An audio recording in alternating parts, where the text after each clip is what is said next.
Hi, everybody, and welcome to the show. It is Wednesday, May the 7th. I'm Johnny Kane with Sportscaster.com, and this is Open Mic. Now, this program is led by student broadcasters navigating their way in sports broadcasting. We highlight some of the big stories happening all around the great state of Michigan. And tonight, a really good show for you. Our guests include Matt Helbig, founder of Big River Race Management. The I Ran the D 5K returns to Detroit later this month, one of the premier road races in our city. All four major professional sports teams are involved. We'll discuss what goes into putting on a race of this size and how Detroit benefits as a whole by having it. We'll also talk to Brooke Fletcher, a rising sideline reporter who you've likely seen covering Michigan and Michigan State football on Big Ten Network. She's in her first season covering the Chicago White Sox with the Chicago Sports Network. And Brooke got her start working in TV right here covering the Tigers and Pistons on Bally Sports. Really good perspective about working in Major League Baseball as the daughter of former big leaguer and Detroit Tiger middle infielder Scott Fletcher. Justin Kelly, strength and conditioning coach at Wayne State University, joins the show to talk about everything that goes into getting the most out of collegiate athletes. As you probably figured, the role of a strength coach has evolved over the years as technology and new equipment has evolved as well. How that role differs from sport to sport, really insightful interview with Justin Kelly. And we'll also hear from an athletic director from one of our local universities, Oakland University AD Steve Waterfield, on all that goes into holding one of the most high-profile positions on a college campus. Fascinating look at college athletics as a whole and how the AD role is defined. It's a really good show, and I'm not just saying that. Let's get it started with the more mobile audience. And if you're a runner, you'll dig this. If you've ever thought of participating in a 5K race, which is 3.1 miles, you can do it. The I Ran the D 5K returns to downtown Detroit on Saturday, May 17th. I ran in the inaugural I Ran the D 5K race back in 2017, and it's incredible. The race starts at the Big Tiger just outside of Comerica Park. Then you run around Ford Field, and then you end up on the field inside Comerica Park. Really an incredible race and obviously benefits the city of Detroit in a lot of ways. Cody Stedman is a student at Saline High School. He hopes to one day work in sports broadcasting. And he spoke with Big River Race Management founder Matt Helbig about all things that go into making I Ran the D a success here in Detroit.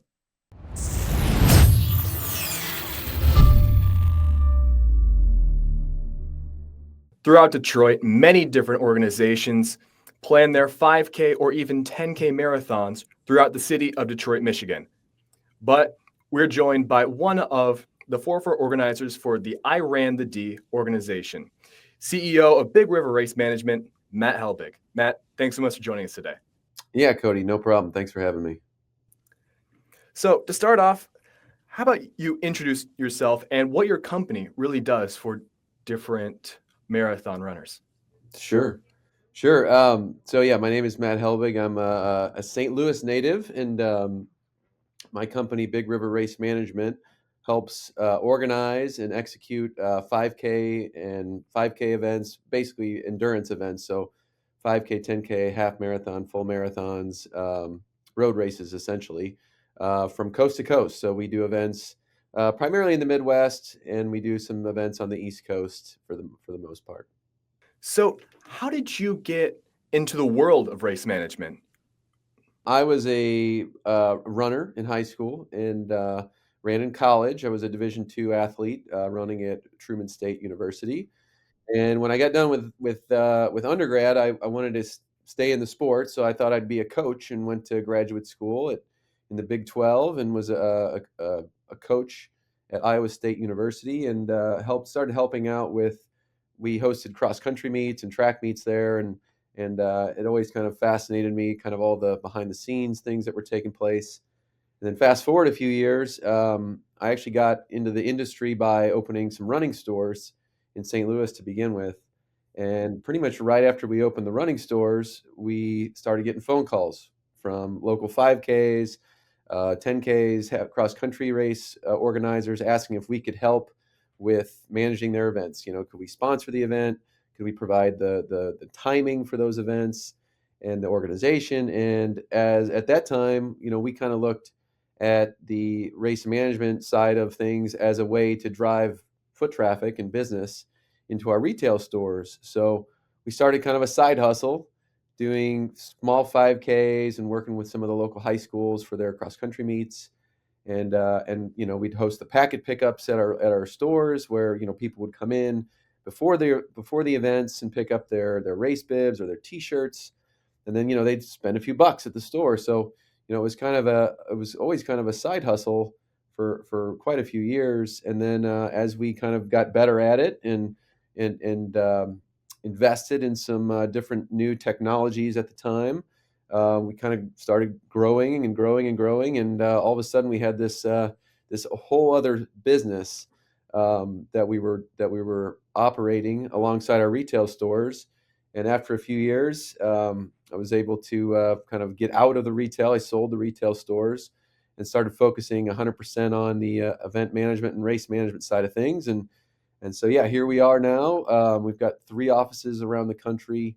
We produce and manage about 450 events a year, and it's just a ton of fun to be still be in the sport, doing something that I love to do. And yeah, that's kind of my backstory. Would you still prefer managing like the small local 5Ks, or do you prefer managing the large amount of national events that you cover across the country? Yeah, I mean, I think there's pros and cons to both types of those events. The smaller ones are a little easier to produce, obviously, but there's a lot more maybe kind of fulfillment. Doing a 5K like in your local community. The big ones, obviously, there's a little bit more adrenaline, a little more excitement around like the big like 5 and 10,000 person events. So those obviously they'll take a heck of a lot more work and effort to put on, and are a little bit more stressful too, if you can imagine. So I think it kind of depends on what you're kind of looking for in terms of which are more fun to do. Now, next up for you, what's one part of a race day that most people don't realize takes a ton of work behind the scenes, whether that be setting up all of the waters and drinks for everyone, or just getting everyone having tickets and ready to begin? Yeah, it's a great question. I think there's a lot of different aspects that go into producing a large road race. For I Ran the D, for instance, is one of our signature events coming up here in a few weeks here in Detroit. The permitting is quite a grueling process, getting through all the different departments in the city. That's one of the first challenges that you run into. And then I'd say that the probably the biggest thing that people don't necessarily realize is the amount of work and effort that goes into closing down 3.1 miles of city streets. The coordination with the Detroit Police Department. We hire a third party barricade company to come out. They drop barricades and cones along the course to ensure that motorists can't enter the course. Making sure that we have all the intersections listed with the correct number of volunteers and police and safety personnel. So that's another big lift of the event, and that's actually probably the most expensive part of putting on an event. A lot of folks probably think that like the medal and the T-shirt that you get when you sign up is the most expensive aspect of putting on a road race, but it's actually the safety and security is far and away the biggest expense. So when you're paying 30, 40, $50 for that race entry, a good chunk of that is going towards making sure that the race is safe. And that's something that as somebody who participates in road races, they probably don't think about that aspect of the event like they do some of the other aspects that are more visible. But yeah, that safety aspect is a big challenge. And then of course, ordering 6,000 T-shirts in the right sizes and having the right amount of medals and not having too many left over, but just enough at the finish line to make sure everybody gets one. It's you're kind of fortune telling and predicting, trying to guess how many people you're going to get. I mean, we have a pretty good idea of how many people are going to sign up in the weeks and the months leading into the race, but depending on how your marketing and your advertising and your promotions are going, sometimes maybe you have a big jump at the end, sometimes maybe you don't get as many, and so it's always a challenge, always a challenge. So, in other words, the organization keeps you busy. Yeah, it's one day, it's one day, it's even just, 3 or 4 hours of when we all kinda come together, but yeah, I mean, it's months and months of planning and tons of hours. I mean, we're gonna put in hundreds, if not thousands of hours of manpower and of phone calls and emails and follow-ups and vendor connections and all those things, so there's a heck of a lot that goes into it, more than most people would probably, expect. Now, let's talk a little bit more on the local side for us here in Detroit. We know that the I Ran the D event is coming up, and with your business managing most of it, how would most of those different aspects on all sides really affect the runners in this race? Yeah, I mean, the I Ran the D event is one of the most fun events that we put on our calendar. And it's one of the highlights on the Detroit racing calendar. It's really one of the only events, throughout the entire year that has all four pro sports teams come together. So you got the Tigers, the Pistons, the Lions, and the Red Wings all collaborating together to bring the health and fitness community together, the sports community together. The fan bases from all four of those teams come together to celebrate this event. And it's just so much fun to watch everybody come out and bring the enthusiasm and the energy and running 3.1 miles on the streets of Detroit on a spring morning. It's just there's nothing like it. How do you think other communities, besides Detroit, since this is a national organization, how do you believe that uh, different communities would be affected by the races that you organize?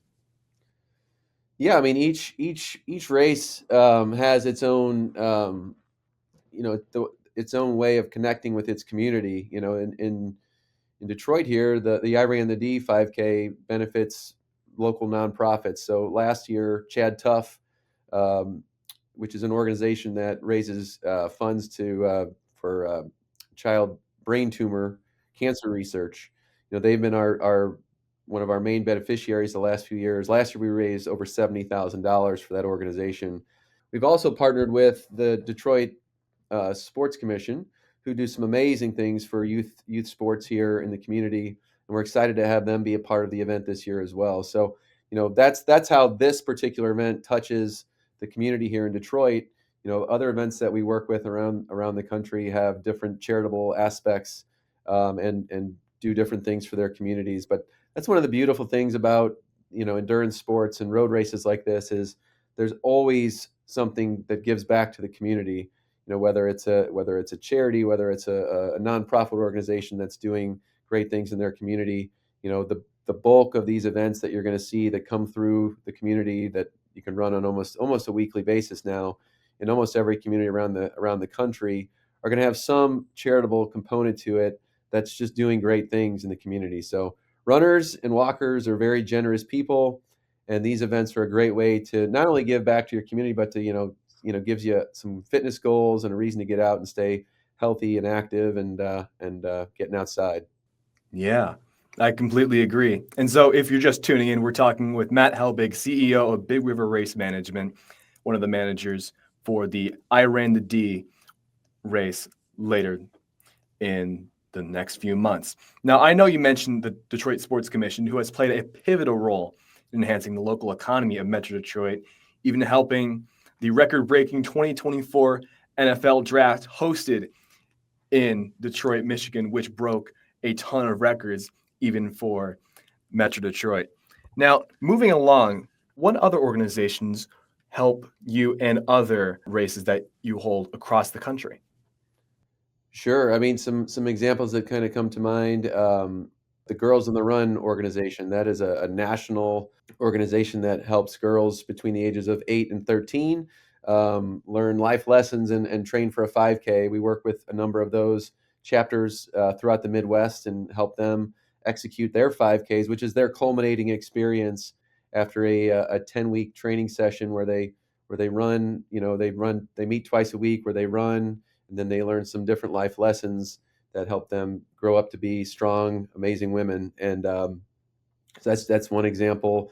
We work with nonprofit organizations like zoos, art museums, really, any, lots and lots of different types of nonprofits and charities put on 5Ks as fundraisers, be it their the primary fundraiser or just a way to raise some funds for specific projects that they're working on. So, there's also not-for-profits in a lot of markets that put on 5Ks and put on endurance events.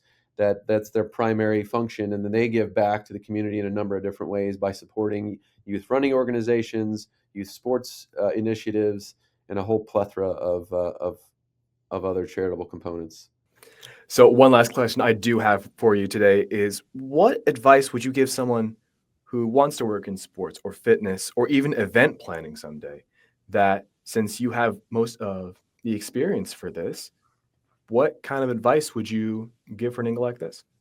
Sure. I mean, I would say first, find something that you're passionate about. So I was passionate about running, and I found my way into the running industry. But every type of sport has its own industry. The basketball industry, the volleyball, gymnastics. Whatever you're passionate about. Look into that.